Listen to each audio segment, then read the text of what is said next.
There, I just turned it on. What is it like to see yourself on camera? It feels really exciting Why? because I get to see who I am, I get to see the person that I am now, and I'm really glad that I'm in this world and that I make others happy.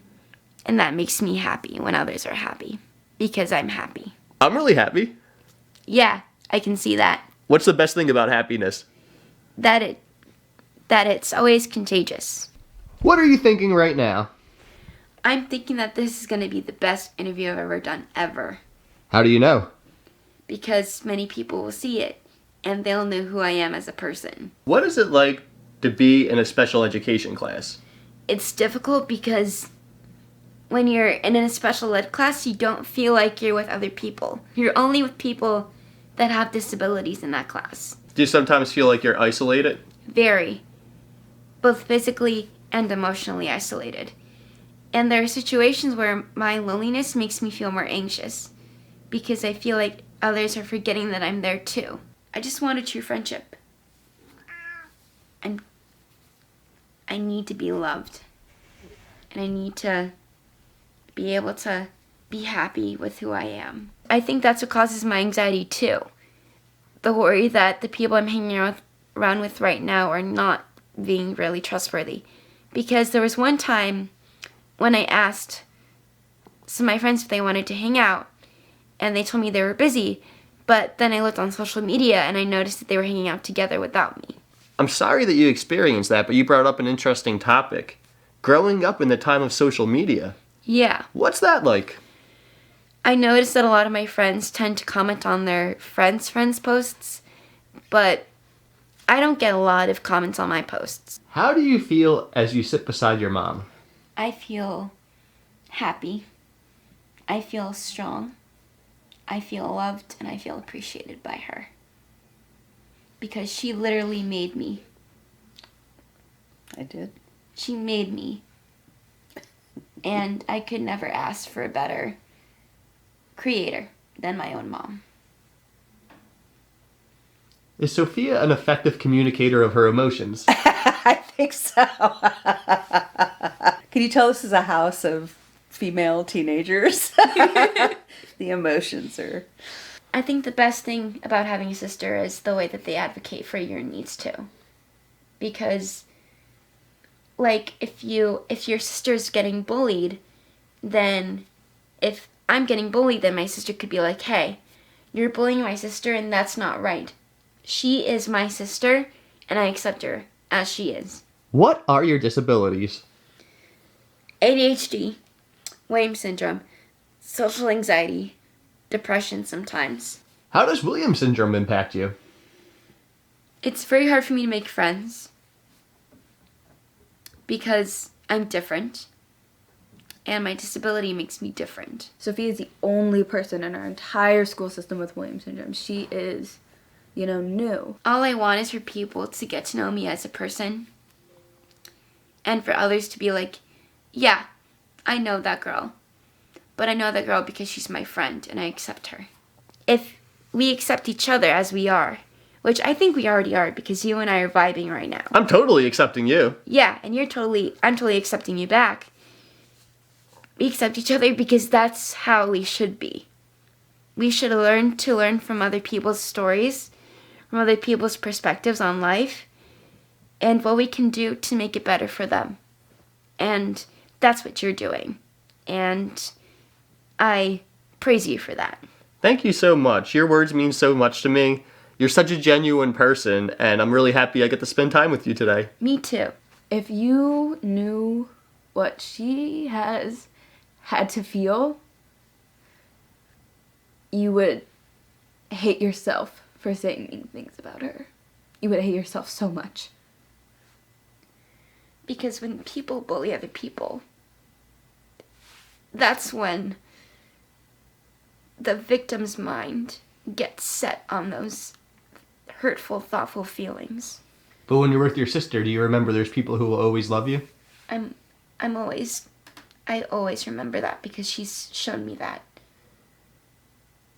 And I know what love is because you taught me how to love.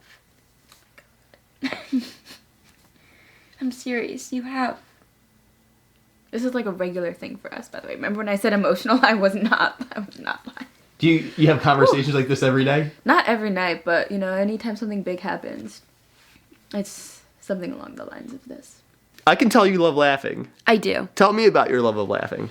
I think like sometimes a situation happens and like I think laughter is such an important thing because it reduces anxiety, it reduces stress. Do you like random stuff, like random goofy things happening? Yeah. Like, for example, if we were doing an interview with a guy and he randomly just stood up and started going, jumping jacks and going, like, would that be random and funny? That would be really funny. What kind of goofball would do that, though? I don't know. Like, if someone did that, oh my goodness.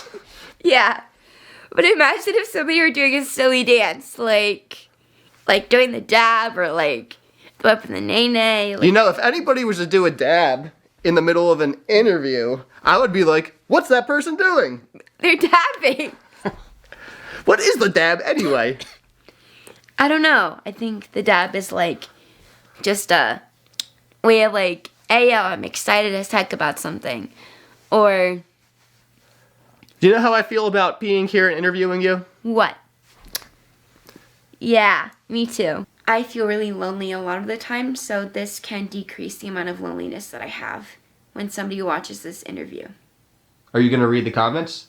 I will read them, yes. What do you hope they say?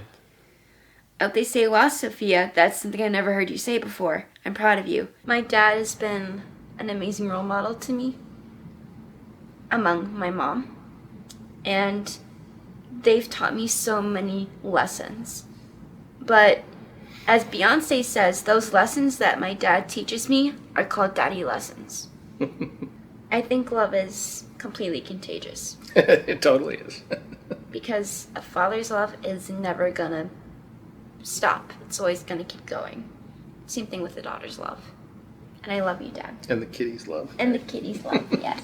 Oh, Oh, I love you. I love you too, sweetie. You're my favorite oldest daughter.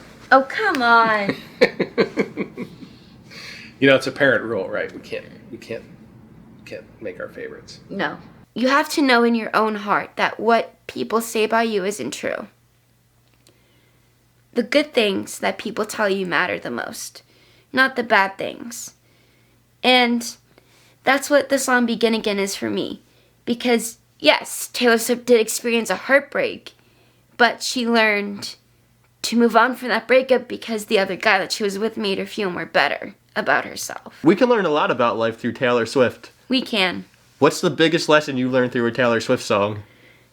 I think one of the biggest lessons is don't let the people who don't accept you get into your personal life. Does Sophia ever tell you about Taylor Swift? All the time.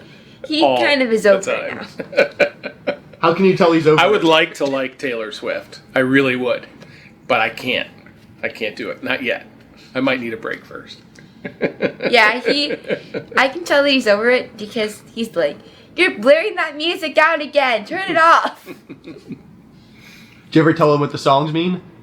No, I never do. He might like it if you explain the songs. You should explain every single song to him this evening after I leave. That'd be a great idea. Okay, is that sarcastic? How did you know? I just knew. It's very hard for me to make friends, and my sisters know that. Both of them do. And they tell their friends about me all the time. And I've heard that because of other people. But they still love me. Of course. They still cherish me. They still want me to be around them, and I think that's the important thing. Because sisters' love always comes first. Right? Yeah. Yeah. What is Williams syndrome? It's a condition where chromosome 7 is missing from your DNA. What is the most difficult thing about having Williams syndrome? It affects the heart mostly, and it's difficult to breathe, and it's difficult to kind of have a really healthy immune system. Sometimes I can catch a lot of different types of viruses, and when that happens, I get really sick. How would you define Williams syndrome to someone who's never heard of it? Well, that's a tough one, right? So sometimes we want to go immediately to the medical, clinical. If it's somebody who is a friend or somebody who's very interested in our family, I would absolutely define it as a gift that we've all gotten. You like laughing too. I do like laughing. Do you think there are different types of laughs? Absolutely. Have you ever done a laugh where you just couldn't control it? And, like, yes. you were trying to stop, but like no matter how hard you stopped, it just made it worse. Yeah. And the best is when you do that with other people. Right. And then it's just like contagious laughter. Yeah. I've done that plenty of times. Yeah. I like it when somebody gives you the challenge to not laugh and they tell me a silly story, but like every single time I can't control myself. Would you like to do a try not to laugh challenge? Sure. Okay, I'm going to tell you a story. And this is a true story. One time, I woke up and I walked down into my living room, and in the living room were 20 million clowns. And they were all holding 2 pies each. So that means there were 40 million pies. I think that the most important thing that any friend could do is to include me more in things. Maybe it's a trip to the mall or a concert or a hangout at my house or a hangout at your house. You know? Like, invite me over to hang out more so that I can get to know you and you can get enough information to get to know me better too. How do you feel when somebody invites you somewhere? Happy. And then, at exactly the same time, all 20 million clowns threw both pies at me. And that's the story of how I got 40 million pies thrown at me. What the heck? I don't know. It happened, though. That's really funny. That's really funny. What's it like to be 18 years old? Feels weird. Because I'm not ready for, like, living on my own or going out with, like, other people yet. Like, it's just hard to be a teenager. What's the hardest thing? To have friends that are, like, my age. What is it like for you when Sofia describes some of her anxiety? Most of my life growing up, I've been a fixer, right? And with many of the challenges that Sofia has, including and especially anxiety, in some ways there's not much I can do about it, except comfort her and help her find a safe space to work through it. It's the same thing with my OCD and my anxiety. Like, They work together. they do work together. They're like besties. But, like, They're like mean girls. they are mean girls. But they're more like mean emotions. Yeah. What is it like to be diagnosed with OCD? It's really hard. Because you want the same thing. You want to do the same thing over and over. So, for example, when I'm on the bus, I always feel like I need to be the first to get on and off the bus. When I'm in the car, I always feel like I have to turn on the car. When I'm walking in the door from the house, I always feel like I'm the one who has to go into the house first. You know? It's very complex, but it's hard to control it. I am ruled by how I feel in that moment, and sometimes it's just too much. Like earlier today, there was actually an incident where I got really mad because we were supposed to leave at 7:30, but we left at 7:35. Why did that 5 minutes matter so much? Because I like to walk around in the school. It helps me to get ready for the day. It helps me to focus on positives. And there are certain ways that you can cope with different emotions. And exercise is a really good way to cope with your emotions. What I've noticed is Sofia likes a sense of control. You know, she's never had a lot growing up, so the little pieces that she can get where she can really have a say over her life are very important to her. So things like timing, when those get screwed over by stupid things or like important people in her life like me, she gets upset. You know, when you understand where it's coming from, it's justified even if it's a little much. Yeah. And, you know, I remember in middle school, there was this IA that was in my art class. And I felt really lonely because she kept controlling what I could do. She kept giving things to me when I didn't want them because I can get it myself. I don't need others to do things for me. I don't need you to make things easier or harder for me. I always try to sit in the same spot, but it's difficult to do that. It's a challenge. How do you feel if somebody sits in your spot? Sad. Kind of mad. Why does it matter? I like my alone time. And I feel like the seat that I sit at is the most comfortable for me. We're talking about a lot of serious topics. Would you like another serious question or a goofy question break? Let's do a goofy question, then go back to a serious question. Bigfoot, real or fake? Oof. I would say probably fake. Why? Because there's not a lot of stories about Bigfoot. I mean, I've heard about animals that exist like the Loch Ness Monster or, heck, I've even Wait, who is this? That's Chili. Chili's coming to give me a kiss. Tell me about Chili. He's very, very curious. Really? Yeah. What's your favorite thing about Chili? That he sniffs other people. Does that make you laugh? Yeah. Why is your favorite thing that he sniffs other people? Because that shows that he's curious, that he wants to know who you are. Do you want to know who other people are? Yes, but I want to know their true colors, their true intentions. Is it hard for you to see when somebody's acting or when they're being their authentic self? Yeah, because some people just aren't who they should be. You know what I mean? Sometimes people are just fake, and they do things because they want to be kind, not because they want to be your friend. Do you sometimes feel like people are just kind to you because you have a disability, but they don't want a pure and genuine friendship? Yeah. That's how I feel a lot of the times. Like, sometimes I feel like I want to connect with people, but people do not want to connect with me back. And that's hard. How does ADHD impact you? It's hard for me to focus on things when too many things are going on at once. So, for example, let's say I'm in the classroom and I hear somebody say, "Hi, Sophia," through the classroom door. Then that makes me feel really happy, but I can't focus because of that one person saying hi. When a situation becomes very intense and there's a lot of information coming at her from multiple directions, and if it's something she cares a lot about and it's highly social, right, it's hard. Like, she's not mentally moving as fast as the situation requires her to, and she'll shut down.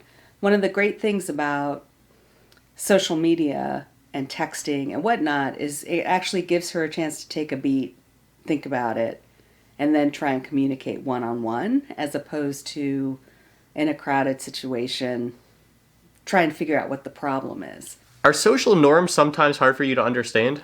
Definitely. Because I think it's hard for me to understand what people are telling me. Like, I have difficulties with nonverbal and verbal cues. Like, that's very hard. And even in social situations where I'm at a grocery store or when I'm out with friends or something and something happens, I don't even understand sometimes. What is a nonverbal cue? It's when somebody tells you something but quietly. So it's almost like you have to put in twice the effort to have the same amount of friendship. Exactly. She helps me understand what it really means to have a friendship. Yeah, that is something we've been working on a lot. Explaining what, because people are not direct when they communicate. They just expect others to understand what they want based on the smallest cues. Sophia, is that part of why you enjoy watching the videos I make? Because I always communicate with the people I'm interviewing very directly, and I say exactly what I mean? Yeah. What is it like for you when you hear that communication style? That's a very good way of communicating with me because, like, the chains are linked together perfectly. If I don't listen to what the other person is telling me, then there's a small hole in the chain, and that's what causes it to unlink. It's almost like there's this conflict, right? Because she's so socially driven. So she wants to be in a social environment and wants to make friends. And then this anxiety component is kind of rearing its ugly head and keeping her from, I don't even know that it's keeping her from anything, but it's just kind of torturing her a bit when she's in those situations. I mean, it's one of the things I admire about her most is she'll still put herself out there time and time again. Always will try. She'll pick herself up, dust herself off, keep trying to make new friends or keep her old friends or whatnot. I mean, she just doesn't stop trying. It's easy for me to connect with other people, but it's not easy for people to connect with me. Does having a dad who supports you help to ease your anxiety? It definitely does. He has been in a lot of situations with me where I felt really anxious. And he has told me that, you can learn to control this anxiety, but you have to control it with focus and not with letting it get to you. Is it important to validate Sophia's anxiety? Yes, sure. It is. It's I think it's also important to continue working with her on tools, right? Because the reality, I think, is anxiety may always kind of be there in some way, shape, or form. There might be different triggers, whatnot. But, she's doing a great job developing the tools to kind of recognize the triggers, maybe take herself out of that situation, self-talk, positive talk to kind of take her out of a spiral if she finds herself just in a really tough situation. You learned about positive self-talk? Yeah. What is that? She's really good at it. It's when I basically do a pep talk, but by myself and nobody else is in the room. And basically I tell myself this is your night, or this is your time. Do it the best way you can. You said normally you're shy, so that means you're putting yourself out of your comfort zone right now. Right, but the reason why I am is because I trust you. I know you're a good person. And that's difficult. Sometimes when you're anxious or when you're in a situation where your social anxiety gets in the way, you have to figure out a way to get out of it. And sometimes that's either by leaving the location, taking a bathroom break, being with people that you love and respect, and they do the same thing for you. So you gotta do what's best for yourself when that happens. Thank you for saying I'm a kind person. That means a lot to me. And I know you've been watching our videos for a long time. I sure have. Have they helped you? They have. Tell me about that. I think the reason why is because people with disabilities are easy to relate to because they go through the same things that you go through in life. Are you saying that I might be interviewing somebody and they say something and you think, I thought that too? Exactly. Is it nice to know you're not alone? It is nice. What is the best thing about life? Friends and people that care about you, including family too. But the best thing about life is to live the life that you want to live. Not what my cats want to live, not what my sisters want to live, but me as a person. Have you ever wanted to live like a cat though? No. Because I wouldn't want to crawl like this. I wouldn't want to That makes sense. My sisters and my mom and my dad are always going to be true friends to me because they're my family. I will leave them someday, but I'll always come back to them because I know they want me back. They always want me back, and it's true love, and that's how it's going to stay. Right? Mm-hmm. Right. Is there anything else you want to talk about? Do you think anxiety is hard to control? I feel like it is for me. It certainly can be, at times. Have you learned any tricks to help cope? I think breathing, just like doing deep breathing helps, but I think you have to learn to tame anxiety because it is a vicious creature and it does live inside your head. But when it's out of its cage and it gets all but it gets all worked up, then you have to learn ways to put it back in its cage and lock the cage so it doesn't get out again. Can I share something with you? Sure. I know a lot of my personal experience with anxiety when I felt it throughout my life. It stems from my fear of how others perceive me. Same thing. Perhaps they don't like me. Perhaps they think I'm annoying. So on, so on. So, what I learned is that is my own inner thoughts, and it's not reality. So what I want to share with you is if you ever have those thoughts, just remember, I think you're awesome. I've met your family. I know they all love you dearly, and there's so many people who just think you're an amazing person. Thank you. You're welcome. Does that help to know that? It does help to know that. Why? Because that shows that maybe you have more friends than you think you have.